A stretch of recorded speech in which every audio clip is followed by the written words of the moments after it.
Hello learners, this side is Hiren Singh Kushwaha और आपका मैं वर्ब पार्ट सेकंड में वेलकम करता हूं। और सभी बच्चों से कहूंगा जिन्होंने अभी वर्ब पार्ट फर्स्ट नहीं देखा है वो सारे सबसे पहले वो उस पार्ट को देख लीजिए, क्योंकि तभी आपको वर्ब पार्ट सेकंड समझ में आएगा। ठीक है, तो चलो फिर बिना समय को गवाए हुए शुरू करता हूं वर्ब पार्ट सेकंड। आइए देखिए, सीधे मुद्दे पर आ जाते हैं कि वर्ब कितने प्रकार की होती है। हालांकि बेसिक फंडामेंटल की जो मैंने क्लास ली थी उसमें मैंने इसके बारे में डिस्कशन किया था। वर्ब बेसिकली जो है हमारी दो प्रकार की होती है, एक हेल्पिंग वर्ब होती है और दूसरी हमारी मेन वर्ब होती है। हेल्पिंग वर्ब नाम क्यों पड़ा, इसको क्यों हेल्पिंग वर्ब कहते हैं, मतलब हेल्पिंग वर्ब का टास्क क्या है। ठीक है ना, हेल्पिंग वर्ब का काम होता है to support main verb, to support main verb. ठीक बात, जो मेन वर्ब की मदद करे उसको हेल्पिंग वर्ब बोलते हैं, सिंपल है। अच्छा, मेन वर्ब का काम क्या होता है, तो देखिए मेन वर्ब का काम होता है डूइंग एक्टिविटी बतलाना, हैपनिंग एक्टिविटी बतलाना, किसी की स्टेट बतलाना, पोजीशन बतलाना। आपको पता है इन चारों के बारे में आपको धीरे धीरे जैसे चैप्टर आप पढ़ते जाओगे, जैसे जैसे वर्ब के पार्ट आते जाएंगे आपको सारी चीजें समझ में आती जाएंगी। ठीक है, लेकिन इतना समझ लो कि वर्ब दो प्रकार की होती है, एक हेल्पिंग वर्ब होती है, एक मेन वर्ब होती है।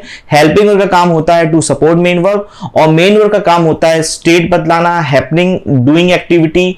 अब ये डूइंग, हैपनिंग, स्टेट, पोजीशन क्या है उसके लिए थोड़ा वेट कीजिए। ठीक है ना, प्राइमरी ऑक्सिलरी वर्ब हमने पढ़ा है कि ये तो हेल्पिंग वर्ब दो पार्ट में डिवाइड होता है, एक को हम प्राइमरी ऑक्सिलरी वर्ब पढ़ते हैं, दूसरे को हम मॉडल पढ़ते हैं।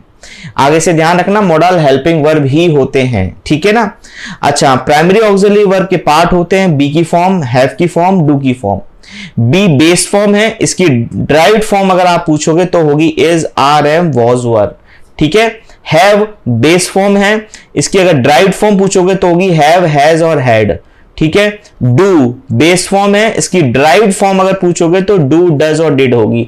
अच्छा, ये ड्राइव्ड फॉर्म क्या होती है, ड्राइव्ड फॉर्म होती है जिससे वो चीज बनाई गई है। जैसे कि अगर गो की ड्राइव्ड फॉर्म बोलूं तो वेंट, गॉन होगी। ठीक है ना, बेस फॉर्म वर्ब की फर्स्ट फॉर्म को कहा जाता है। जैसे प्ले वर्ब की बेस फॉर्म हो गई और प्लेड, प्लेड ये उसकी ड्राइव्ड फॉर्म हो गई। स्पीक बेस फॉर्म हो गई, स्पोक, स्पोकन उसकी ड्राइव्ड फॉर्म हो गई। तो बेस फॉर्म ओरिजिनल फॉर्म होती है और ड्राइव्ड फॉर्म जो उससे बनाई गई हैं, सेकंड और थर्ड फॉर्म को ड्राइव्ड फॉर्म कहा जाता है। तो बात आ रही है आपको समझ में, ये आपकी जो हो गई वो आपकी बेस फॉर्म हो गई, बी, हैव और डू। ठीक है ना। अच्छा, हेल्पिंग वर्ब है ये सारी की सारी, is, are, am, was, were, has, have, had, do, does, did, ये हेल्पिंग वर्ब है। अच्छा, हेल्पिंग वर्ब का काम क्या होता है, अभी पढ़ाया मैंने, to support main verb.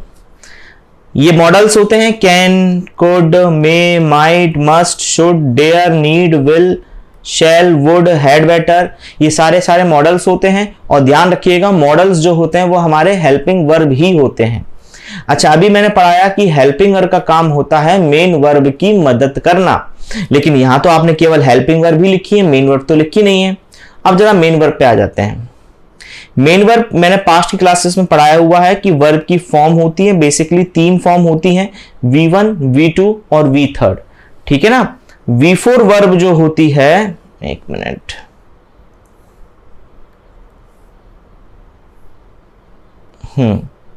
V4 verb जो होती है और V5 वर्ब जो होती है वो बेसिकली बनाई जाती है।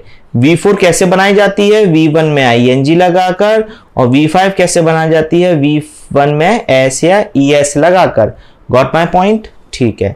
अच्छा, हेल्पिंग वर्ब का काम मेन वर्ब की मदद करना होता है, तो अगर is, are, am, was, were helping verb हुई तो उसके साथ वर्ब की फोर्थ फॉर्म लगेगी। फोर्थ फॉर्म मतलब V1 प्लस ING। अच्छा, फोर्थ फॉर्म कुछ नहीं होता, V1 में ING का रूप होता है। अच्छा, हैव, हैज, हैड अगर हेल्पिंग वर्ब हुई तो उसके साथ वर्ब की थर्ड फॉर्म लगेगी। डू, डज, डिड अगर हेल्पिंग वर्ब हुई तो उसके साथ वर्ब की फर्स्ट फॉर्म लगेगी। और कैन मॉडल जो होते हैं, can, could, may, might, shall, should, इनके साथ हमेशा बेस फॉर्म आती है और 99% बेस फॉर्म और वर्ब की पहली फॉर्म सेम ही होती है।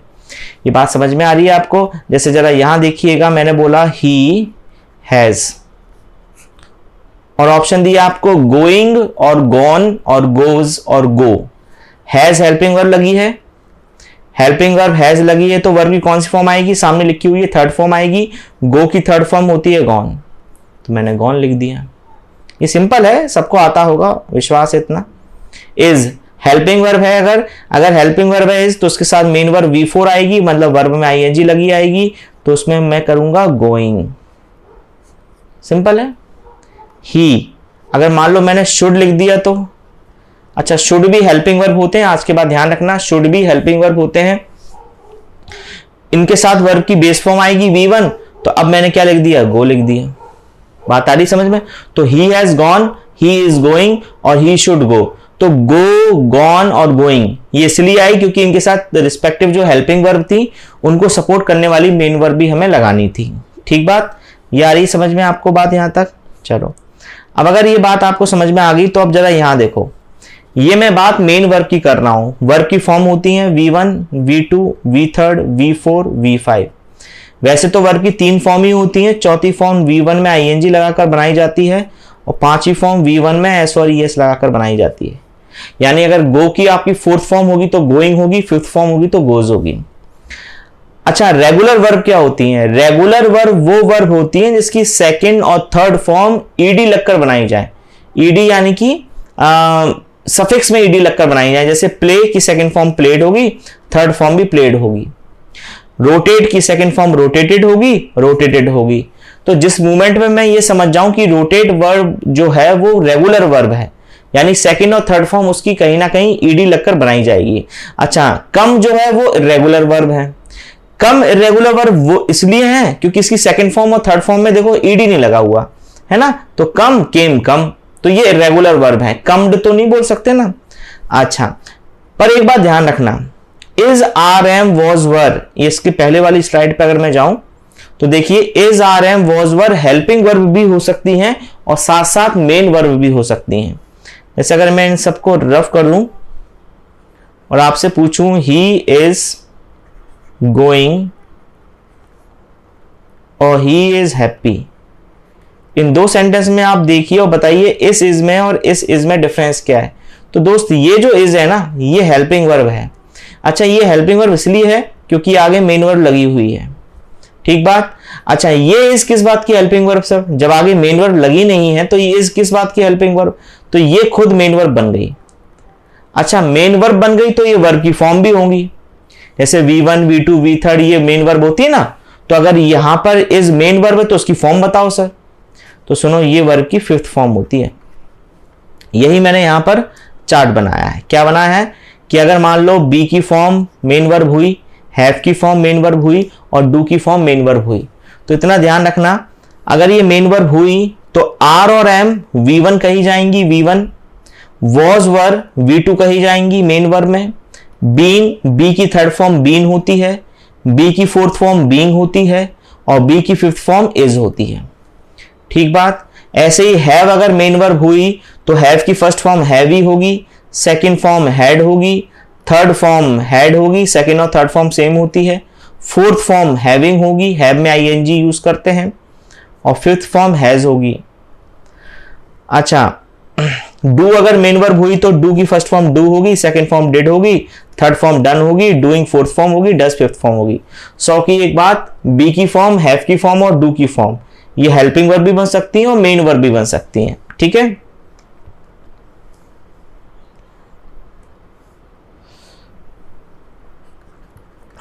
मैंने बोला he has bought a car, he has bought a car, उसने एक कार खरीद ली, और दूसरा लिखा ही हैज अ कार, उसके पास कार है।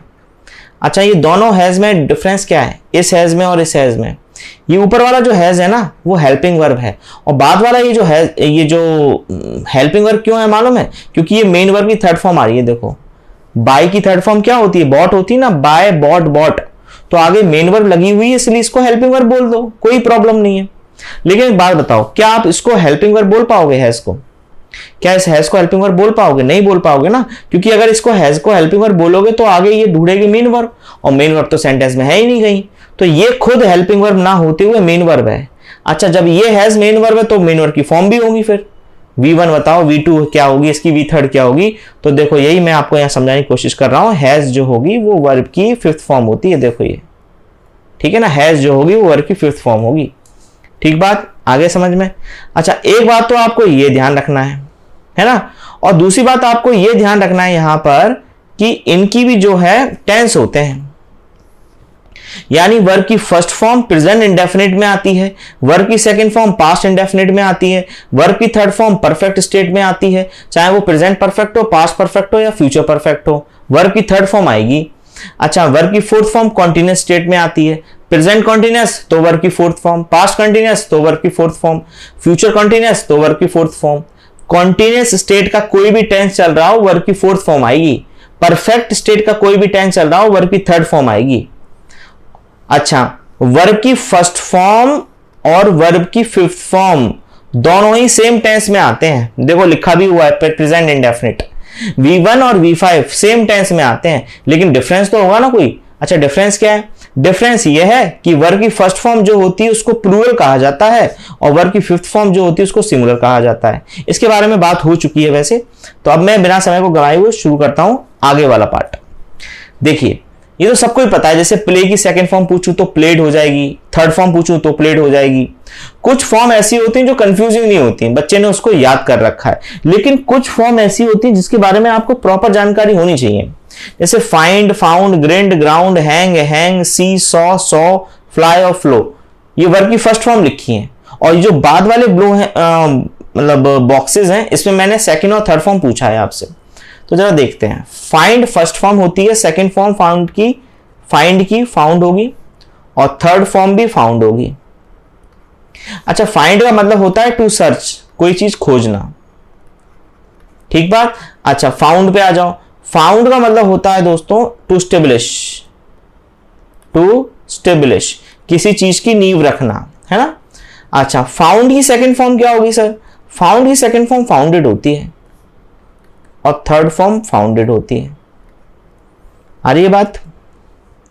जैसे जरा यहां देखना, मैंने एक एग्जाम्पल लिखा, he has blank his company. अच्छा, पहले तो बात बताओ मुझे, यहां फाइंड वर्ड सही होगा या फाउंड वर्ड सही होगा? वो अपनी कंपनी को खोजेगा या अपनी कंपनी की नींव रखेगा?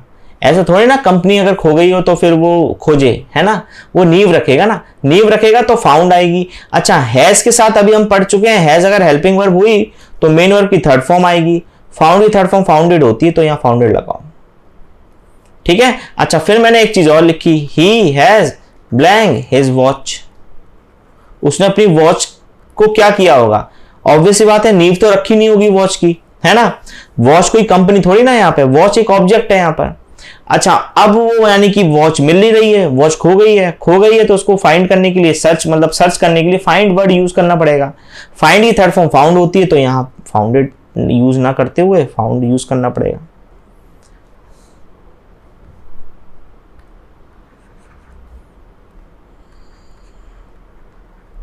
फाउंड यूज करना पड़ेगा, ठीक है। तो आपने देखा किस प्रकार से यहां मैंने हैज के साथ फाउंड यूज किया और यहां हैज के साथ फाउंडेड यूज किया, क्योंकि कॉन्टेक्स्ट के अकॉर्डिंग फाउंड वर्ड और फाउंडेड वो आपको खुद देखना पड़ेगा, इतनी बुद्धि तो आपको इस्तेमाल करनी पड़ेगी। तो अब जरा यहां आ जाओ। फाइंड की सेकंड फॉर्म फाउंड होती है, लेकिन उसका मतलब टू सर्च होता है। फाउंड की सेकंड थर्ड फॉर्म फाउंडेड होती है, उसका मतलब टू स्टेबलिश होता है। अच्छा, ग्रिंड का मतलब होता है पीसना, किसी चीज को पीसना। अच्छा, ग्रिंड की सेकंड फॉर्म ग्राउंड होती है, थर्ड फॉर्म भी ग्राउंड होती है, ठीक है। अच्छा, ग्राउंड मतलब होता है जमीन से जुड़े रहना, है ना। ग्राउंड की थर्ड फॉर्म है ना, सेकंड और थर्ड फॉर्म, ये होती है ग्राउंडेड। आ रही है बात समझ में? तो आपको एकदम क्लियरिटी बना के रखनी है। अच्छा, हैंग का एक मतलब होता है किसी चीज को लटकाना, और हैंग का एक मतलब होता है फांसी देना। बात आ रही समझ में? अगर मैंने किसी कपड़े को कील से लटका दिया, उसके लिए भी हैंग वर्ड यूज करूंगा, और एक होता है फांसी देना, ठीक है ना। दोनों में बहुत जमीन आसमान का अंतर है। अगर हैंग का मतलब लटकाना के सेंस में हुआ तो उसकी सेकंड फॉर्म जो हो जाएगी ना, वो हैंग, अरे रुकना, हाँ, हैंग, हंग, हंग, ये हो जाएगी। आ रही बात समझ में? लेकिन अगर हैंग का मतलब फांसी देना हुआ तो सेकंड फॉर्म चेंज हो जाएगी, हैंग्ड और हैंग्ड। ठीक है बात? एग्जाम्पल आप देख सकते हैं, एग्जाम्पल देखना जरा। मैंने यहां एग्जाम्पल लिखा, the culprit was blank till death. अभी तो आप हाल बोल दोगे, वैसे मैं आप बता दूं ये पैसिव वॉइस में चल रहा है। पैसिव वॉइस अभी मैं आगे ही वर्ब टॉपिक में आपको पढ़ाने वाला हूं, जहां क्या होता है बी प्लस वी थर्ड का कॉन्सेप्ट चलता है। बी के साथ वर्ब की थर्ड फॉर्म आती है, तब हम समझ जाते हैं कि वो वाक्य की पैसिव वॉइस का होगा। ठीक बात? तो यहां वर्ब की थर्ड फॉर्म लगेगी, लेकिन एक दिक्कत है। अब बात ये समझ में नहीं आ रही कि हैंग की थर्ड फॉर्म में या हंग लू, या हैंग की थर्ड फॉर्म में या हैंग लू, कौन सी लू? तो देखो ऐसा सिंपल सी बात है, कल्प्रिट को यानी दोषी को हैंग किया जाएगा, यानी फांसी से लटकाया जाएगा। तो यहां हैंग की थर्ड फॉर्म जो आने दो वो हैंग्ड आने दो। The culprit was hang till death. ठीक है? तो ये फांसी देने की जो वर्ब है उसके लिए यूज किया जा रहा है। चलो अब समझ में आ गई। सी का मतलब क्या होता है आपको ही पता होगा, देखना, टू लुक। सी की second form see, saw, seen, ये तो बचपन से पढ़ते आ रहे हैं, कोई प्रॉब्लम नहीं होनी चाहिए इसमें। अच्छा सॉ, ये जो सॉ होता है ना, इसका मतलब होता है आरी से काटना, आरी से काटना। अच्छा सॉ की सेकंड फॉर्म सॉड होती है, SAWED, और थर्ड फॉर्म भी सेम होती है, मतलब ये एक रेगुलर वर्ब होती है। ठीक है? अच्छा सॉ, SOW, इसका मतलब होता है बुआई करना। क्या होता है? बुआई करना। ऊपर वाले का मतलब क्या बताया? आरी से काटना, आरी से काटना। अच्छा सो, ये भी हमारी एक रेगुलर वर्ब होती है, यानी इसका स्पेलिंग होगी SOWED, SOWED। तो देख रहे हो आप कितना कंफ्यूजिंग है। पर इतना कंफ्यूजिंग तब होगा जब आपको चीजें सही से पढ़ाई नहीं जाए, या फिर आप सही जगह से पढ़ो ना, या खुद से आप मेहनत से ना पढ़ो, वरना चीजें हमेशा आपको कंफ्यूजिंग होती रहेगी वो चीजें। अच्छा मैं आज भी बच्चों से पूछता हूं कि फाउंड वर्ब की कौन सी फॉर्म होती है, तो बच्चा बोल देता है थर्ड फॉर्म। अच्छा मैं पूछता हूं फाउंडेड कौन सी होती है, तब भी बच्चा थर्ड फॉर्म बोल देता है। मतलब चीजों में जो होना है स्पष्टता होनी चाहिए। ठीक है ना? अच्छा फ्लाई का मतलब क्या होता है? फ्लाई का मतलब होता है उड़ना, है ना? उड़ना, उड़ना और उड़ाना दोनों का मतलब होता है। एक डूइंग वर्ब होती है, एक हैपनिंग वर्ब होती है। अच्छा फ्लाई की सेकंड फॉर्म है ना फ्लू होती है, थर्ड फॉर्म फ्लोन होती है। Fly, flu, phloem. अच्छा फ्लो का मतलब होता है बहना, कोई चीज फ्लो हो रही है मतलब बह रही है। एक मिनट,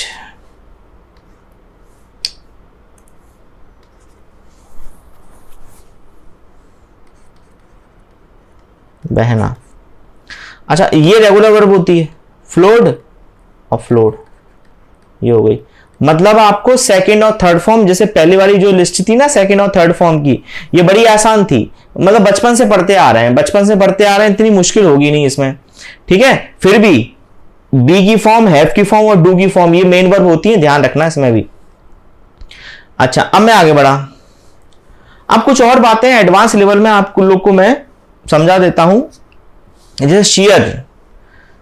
अच्छा लास्ट टर्म पे अगर आपको थोड़ा बहुत याद आ रहा हो तो मैंने पढ़ाया था वर्ब की थर्ड फॉर्म से इंग्लिश में दो चीजें बनती हैं, एक तो वर्ब बनती है और एक पास्ट पार्टिसिपल एडजेक्टिव बनता है। Past participle adjective, verb first में इसकी बात हो चुकी थी। जैसे अब जरा ये सुनना, मैंने नो बोला, नो, नो की सेकंड फॉर्म न्यू होगी और थर्ड फॉर्म नोन होगी।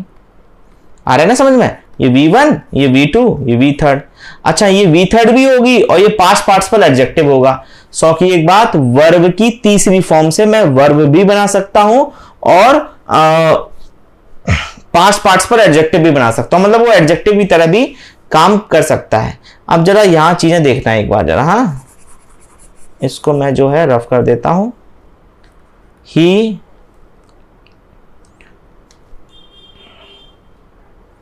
Is a known person, he is a known person. अच्छा मैंने अब तुम लोगों से पूछा बताओ ये नोन क्या है? क्या ये वर्ब है? यानी ये वर्ब की थर्ड फॉर्म तो है, ये तो पता है, पर ये नोन वर्ब है, वर्ब की थर्ड फॉर्म की हेल्प से वर्ब बन रही है, या वर्ब की थर्ड फॉर्म से एडजेक्टिव बन रहा है? तो थोड़ी बुद्धि लगाओ, ए क्या होता है? डिटरमिनर, उसके लिए नाउन चाहिए, ये हो गई यहाँ नाउन, और नाउन की विशेषता एडजेक्टिव बतलाता है, तो ये नोन जो हो गया वो हमारा एज एन एडजेक्टिव काम कर रहा है। बहरहाल जो बात मैं तुम तक पहुंचाना चाह रहा हूं वो ये पहुंचाना चाह रहा हूं कि वर्ब की तीसरी फॉर्म का लिवाज ओढ़े अंग्रेजी में या तो वर्ब आ सकती है या तो एडजेक्टिव आ सकता है। अक्सर ऐसा होता है 90%, है ना, कि वर्ब की थर्ड फॉर्म और पास्ट पार्टिसिपल एडजेक्टिव सेम होगा।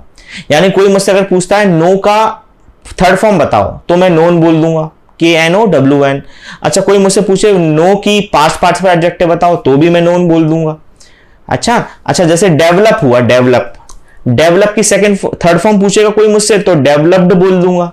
पास्ट पार्टिसिपल एडजेक्टिव बोलता है तो भी मैं डेवलप्ड बोल दूंगा, ठीक है ना। अच्छा, मैंने बोला रोटेट की थर्ड फॉर्म पूछो मुझसे तो रोटेटेड बोल दूंगा, और कोई पास्ट पार्टिसिपल एडजेक्टिव पूछे तो रोटेटेड बोल दूंगा, सेम वही है। यानी वर्ब की तीसरी फॉर्म और पास्ट पार्टिसिपल एडजेक्टिव सेम होते हैं 90%।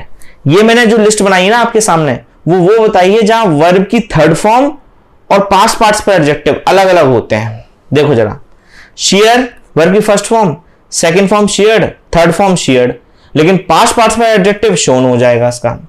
अच्छा, शेयर का मतलब होता है कुतरना, वो नहीं होता, मतलब चूहा नहीं होता, काट काट के कपड़ों को शेयर कर देता है, ठीक है ना। तो देखो रहे आप, यहां वर्ब की फर्स्ट फॉर्म शेयर है, थर्ड फॉर्म शेयर्ड है, पास्ट पार्टिसिपल एडजेक्टिव शोन है, एकदम अलग हो गया ना। शेव की थर्ड फॉर्म शेव्ड है, पास्ट पार्टिसिपल एडजेक्टिव शेवन है। सिंक की थर्ड फॉर्म संक है, पास्ट पार्टिसिपल एडजेक्टिव संकन है। देखो यहां क्या हो रहा है, एन या ईएन लगाकर उसका एडजेक्टिव बदल रहे हैं। श्रिंक मतलब सिकुड़ना, थर्ड फॉर्म श्रंक है, ये याद करने पड़ेंगे। हाँ, श्रिंक की थर्ड फॉर्म श्रंक है और पास्ट पार्टिसिपल एडजेक्टिव श्रंकन है। स्ट्राइक थर्ड फॉर्म स्ट्रक है, स्ट्राइकन पास्ट पार्टिसिपल एडजेक्टिव है। गेट की थर्ड फॉर्म गॉट है। अच्छा, कई बच्चों से पूछता हूं कि गेट की तीनों फॉर्म बताना जरा, तो बच्चा बोल देता है गेट, गॉट, गॉटन। गॉटन बोल देता है कि गॉटन जो है वो वर्ब की थर्ड फॉर्म है। नहीं दोस्त, वर्ब की थर्ड फॉर्म नहीं है गॉटन। गॉटन जो होगी वो एडजेक्टिव है। गॉट, गेट, गॉट, गॉड, ये सेकंड और थर्ड फॉर्म सेम होती है। प्रूव की second form proved, third form भी प्रूव्ड, लेकिन पास्ट पार्टिसिपल एडजेक्टिव पूछोगे तो प्रूवन हो जाएगा। बात आ रहा है ना समझ में आपको यहां पर? अच्छा, तो जरा यहां पे ये देखना, that was a newly blank shirt. अच्छा, ऑप्शन दिया मैंने आपको गॉट और गॉटन, गॉट और गॉटन। अब देखिएगा जरा यहां पर, ए क्या है? डिटरमिनर, इसके लिए नाउन चाहिए, कहां है नाउन? शर्ट, मतलब बेसिकली शर्ट हमारी नाउन की तरह काम कर रही है। अच्छा, नाउन की विशेषता कौन सा शब्द बतलाता है, मतलब नाउन को मॉडिफाई करने के लिए इंग्लिश में कौन सा शब्द बनाया गया है? आंसर क्या है? एडजेक्टिव बनाए गए हैं। तो इस नाउन की विशेषता बताने के लिए एडजेक्टिव यूज करना पड़ेगा। अच्छा, गॉट वर्ब की थर्ड फॉर्म ठहरी और गॉटन एडजेक्टिव ठहरा। राइट आंसर क्या होगा? गॉटन होगा। तो क्या बोला जाएगा? That was a newly gotten shirt, ठीक है। अच्छा, फिर मैंने एक एग्जांपल और पूछा, I have blank a shirt for you, मैं तुम्हारे लिए शर्ट लाया हूं। अच्छा, हैव हेल्पिंग वर्ब हो गई। हेल्पिंग वर्ब का काम होता है मेन वर्ब की मदद करना, यानी यहां लगेगी मेन वर्ब। अच्छा, हैज और हैव और हैड के साथ वर्ब की थर्ड फॉर्म आती है, गेट की थर्ड फॉर्म गॉट होती है, तो यहां गॉट लगाओ। तो जहां जिस शब्द की आवश्यकता है वहां उसको लगाइए, जहां गॉट की आवश्यकता है वहां गॉट को लगाइए, जहां एडजेक्टिव की गॉटन की जरूरत है वहां गॉटन यूज कीजिए। As simple as that. चलो बढ़िया है। अब अगर आपको ये बात समझ में आ गई है तो जरा ये देखिएगा, मतलब यहां हम ये सीखे कि एन या ईएन लगाकर, जैसे यहां देखो पिछले वाले में एन या ईएन लगाकर हम जो है वो पास्ट पार्टिसिपल एडजेक्टिव बनाते हैं, मतलब कि एडजेक्टिव बनता है। लेकिन मालूम है ये हमेशा अनिवार्य नहीं है। देखो जरा, अच्छा जैसे यहां वर्ब की फर्स्ट फॉर्म लिखी है, देखो ये सब की सब, लूजन ढीला करना, ब्राइटन चमकीला करना, हार्डन किसी चीज को मजबूत करना, स्ट्रेटन।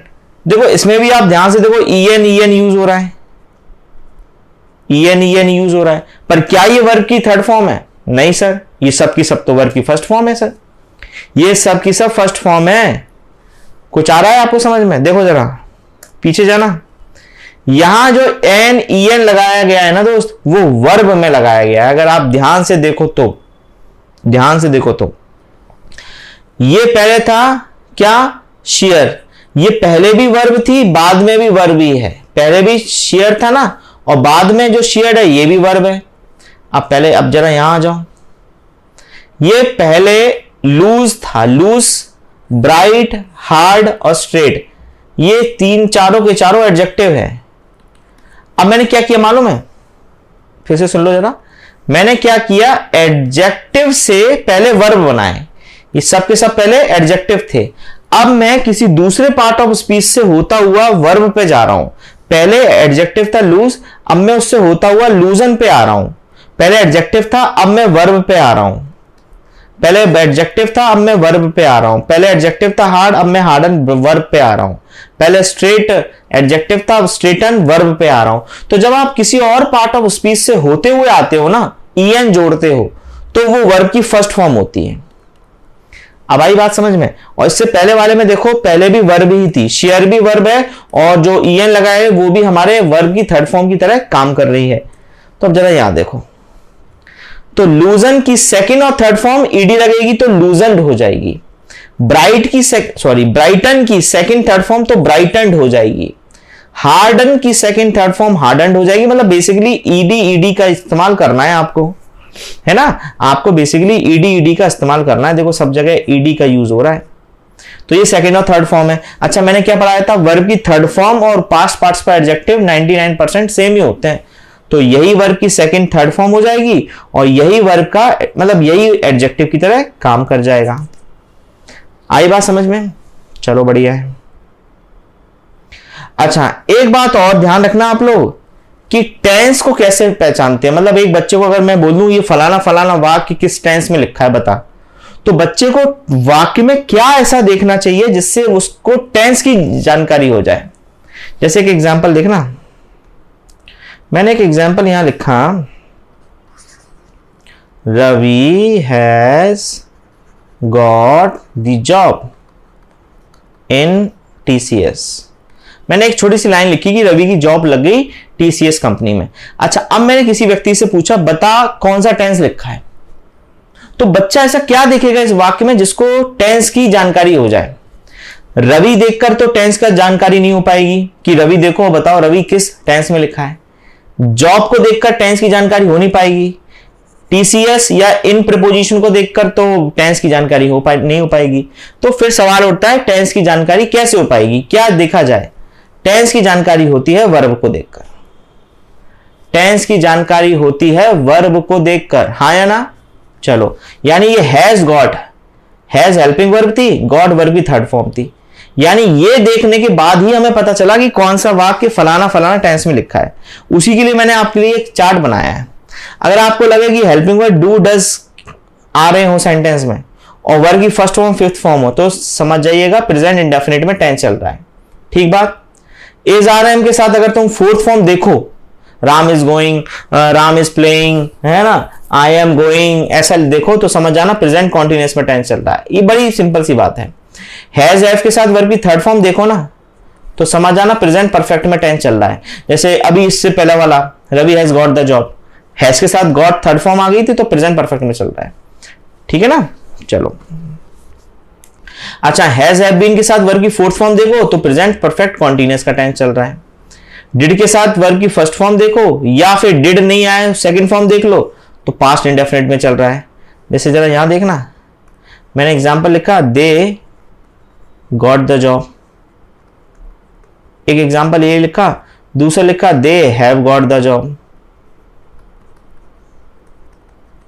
अब मैंने तुम लोग से पूछा बताओ इस गॉट में और इस गॉट में डिफरेंस क्या है। ये वर्ब की थर्ड फॉर्म है क्योंकि अपने साथ हेल्पिंग वर्ब लेकर आ रही है। अच्छा, ये वर्ब की सेकंड फॉर्म है। अच्छा, वर्ब की सेकंड फॉर्म है तो वर्ब की सेकंड फॉर्म किस टेंस में आती है? Past indefinite. यानी ये जो एग्जांपल लिखा है दे गॉट द जॉब, ये पास्ट इंडेफिनिट में लिखा है। अच्छा, हैव के साथ वर्ब की थर्ड फॉर्म प्रेजेंट परफेक्ट में आती है तो ये प्रेजेंट परफेक्ट में लिखा है। 100 की एक बात, इस चार्ट के द्वारा मैं आपसे यह बतलाने की कोशिश कर रहा हूं कि वर्ब को देखकर टेंस की पहचान की जाती है। ये पूरे 12 प्रकार के टेंसेस हैं। 12 प्रकार के टेंसेस में कौन कौन सी वर्ब यूज हो रही हैं, ये मैंने इसमें बतलाना चाहा है।